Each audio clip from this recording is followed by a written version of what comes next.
Binara ni House Committee on Public Accounts Chairman Terry Redon ang argumento ng depensa sa confirmation of charges hearing laban kay dating Pangulong Rodrigo Duterte sa International Criminal Court kaugnay sa mga pahayag nito sa war on drugs. Sa isang forum sa Quezon City ngayong araw, iginiit ni Redon na hindi maaaring ipilit na ang mga pahayag ukol sa giyera kontra droga ay biro o matatalinghaga lamang, lalo na sa matataas na opisyal.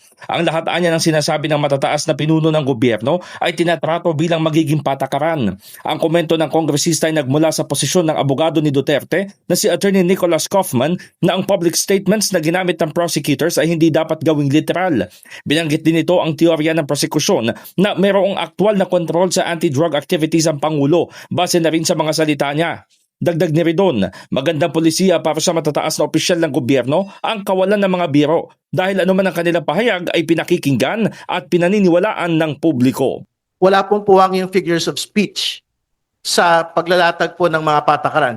Whether kongresista ka, whether senador ka, whether pangulo o pangalawang pangulo ka ng Pilipinas, kung ano yung aktual na sinabi mo sa isang mikropono, sa isang pampublikong kapulungan, ito po ay hindi tinatrato bilang joke. No, lalo't higit kung ang mga sinasabi po ay mga pagbabanta laban po sa mga tao. Lalo't higit kung ang nagsasalita po mismo ang pinakamataas na pinuno ng bansa na meron pong kapangyarihan sa kapulisan, meron pong kapangyarihan sa kasundaluhan.